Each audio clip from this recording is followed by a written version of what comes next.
Hey everybody, welcome to Prairie Street Prime Culinary Kitchen. I am Chef Randy.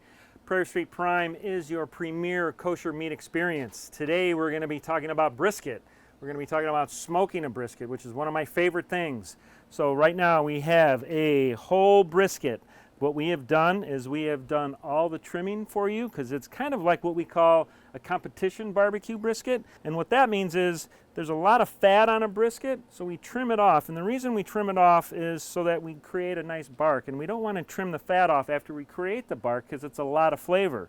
If we trim too much, it's going to dry out a little bit. So you can see what we've done. You can almost see through some of the meat, but there is some pockets of meat or fat, and it is absolutely trimmed perfectly. Okay, so a brisket, all I want to do is salt and pepper, and I do equal parts of salt and pepper. All right, so we're going to season this up. Lots of salt, and we're using kosher salt. And I got lots of this crunchy black pepper. It's going to look like a lot of pepper. Believe me, this is going to help build your bark, and it's going to give it a tremendous amount of flavor. I kind of hold my hand here, I get it up into all the pockets. All right, then I'm going to flip it over. And you can see the other side isn't quite as fatty. So this is the underside of it, but we're still going to give an incredible amount of salt. It's a very big piece of meat that's going to cook for about 10 hours, so we need a lot of salt to penetrate into there. What I like to do too is I'm going to do this the night before. And the reason I'm going to do that, it's kind of what we call a dry brine. So we've got the salt and the pepper on the meat. We're going to put this onto a rack, wrap it, throw it in the fridge, and then we're going to let it sit overnight, because what it does is the salt and the pepper really gets into the meat, helps create tenderness, helps create flavor, and helps create juice. But you can see that it's a giant piece of meat, so I'm going to season some of the edges as well. And a lot of times what I can do is just get the residual salt from the sides, from the cutting board, and I'm really getting this in there. It really needs to have a lot on there. All right? So I get this, kind of shape it up a little bit, and I put this onto my cooling rack. And the reason I put it on the cooling rack is because it's going to pull a little bit of moisture out, and it's going to sit. I don't want it to sit inside its own moisture, so this is going to drip, and it's going to kind of air dry a little bit and just be wonderful. So now what we're going to do is we're just going to take this to the fridge, 24 hours, and then I'm ready for my cook the next day. All right, so we've got our brisket. It's been sitting overnight. We're ready to smoke. We've got our smoker set up. It's a pellet smoker, which I love. I have it set at 225, which is just about there. And I'm going to place the brisket right in the center. And it is going to smoke probably for 10 hours, but there's going to be some things that we're going to need to do to kind of manage it while we're cooking. We're going to want to spritz it a few times with some apple cider vinegar. We're going to do this thing that we call a wrap, which is going to be, and it's going to ensure a lot of tenderness and a lot of juice. But first thing we got to do is we got to get it on the smoker.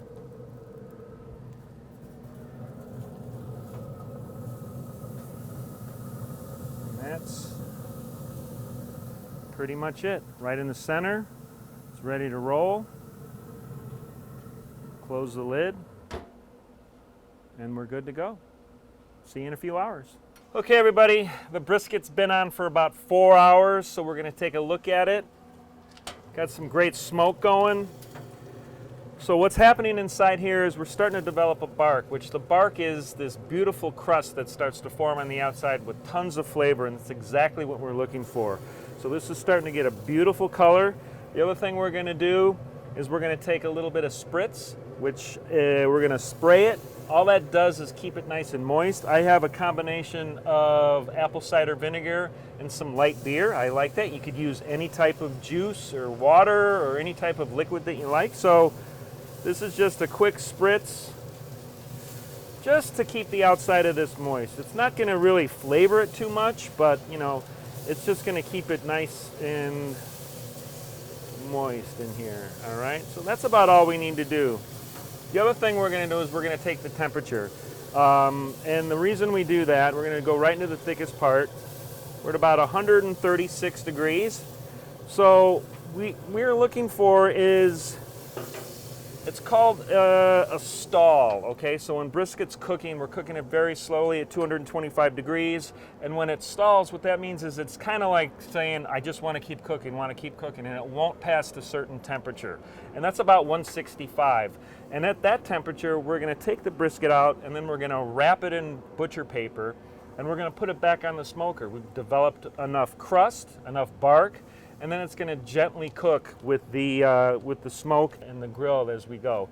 The reason we do that is, and the reason why we use butcher paper instead of foil or something else, is that butcher paper still kind of breathes a little bit. Foil would kind of steam it and turn it almost to a pot roast, and we want it to kind of still have some of the juice kind of escape a little bit as it's cooking, and it just has an incredible, it keeps moisture in, and it also just develops a wonderful, wonderful brisket. So we're gonna look at this probably in about another hour or two, and then we will check the temp, and then we will do a wrap if we need to at that point. Okay everybody, it's been about 7 hours now. The brisket's been smoking at a nice low temp, 225. We are going to double check the temperature right before we wrap it. So let's take a look. Oh my God, look at that. So what we're seeing now is we're seeing a lot of the bark start to formulate. We're also seeing a little bit of rosy color, and what's happening there, that's the smoke interacting with the meat, kind of setting that smoke ring, which is what we're looking for. And what I want to do is I'm just going to take the temp. So we're like 159 up here. Going to go down here, we're at about 178, 180. I think we're at the right temp to get this wrapped. And the reason we're going to wrap it is because we have enough smoke, we have enough bark, we want to keep some moisture in there, and that's what we're going to do. So I have some gloves on, some latex glove. I also have some cotton gloves underneath, which actually help with the heat because I'm going to grab this with my hands. So we got that. I'm going to take this off, come over to my workspace right here. All right, so what I like to do is, this is the top. I'm going to flip this over like this, because that way I can fold the paper on both sides. Man, that smells amazing. So I've got some butcher paper here, and now I just fold it like this.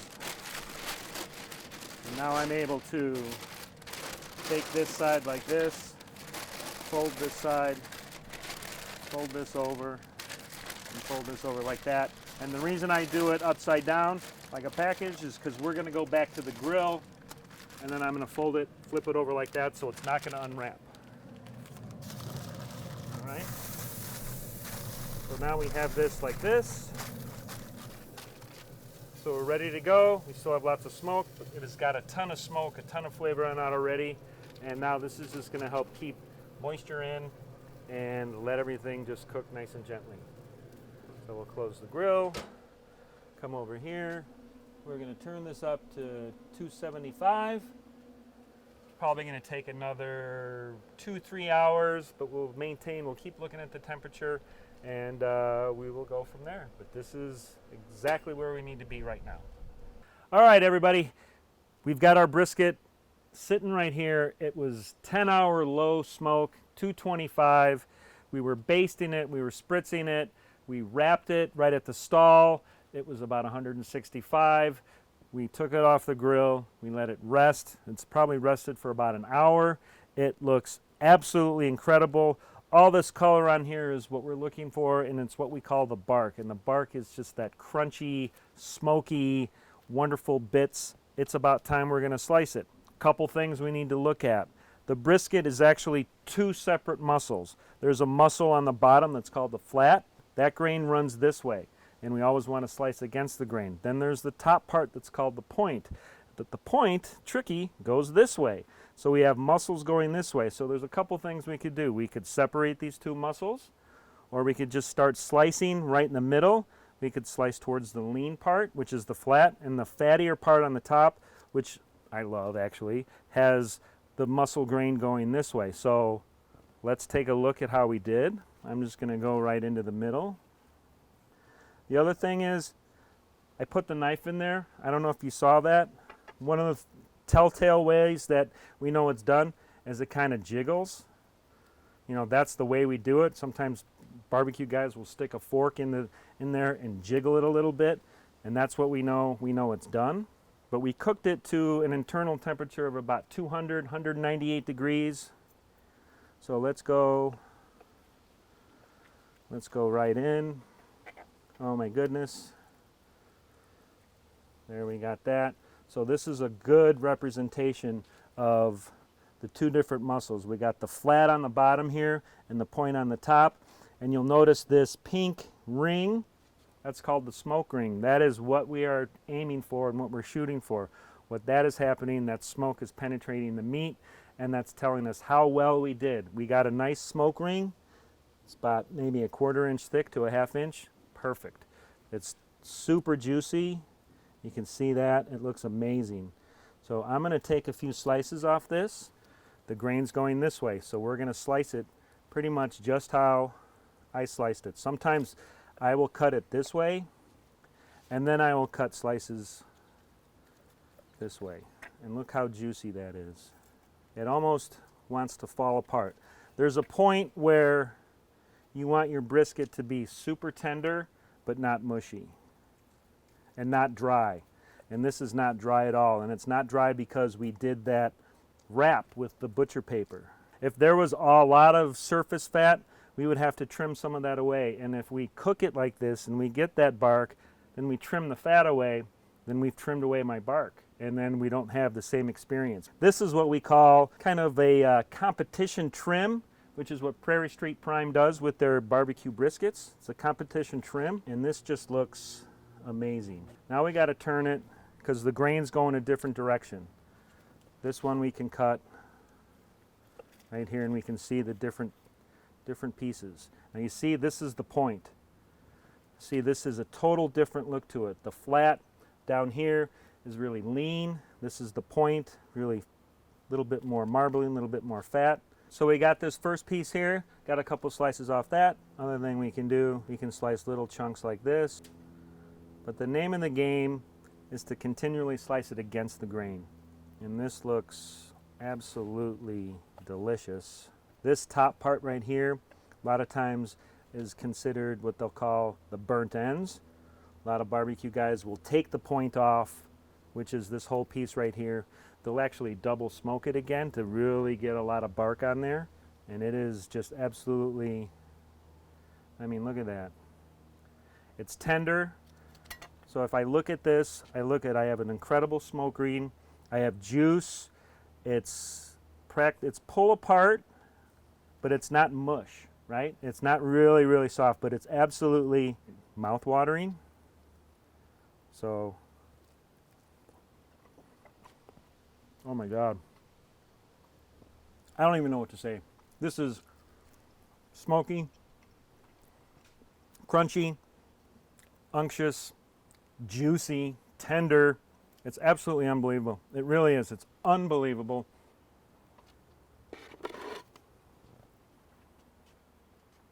Prairie Street Prime barbecue brisket. Unbelievable. If you like this video, please comment, subscribe, like, hit that notification bell, and we will see you next time.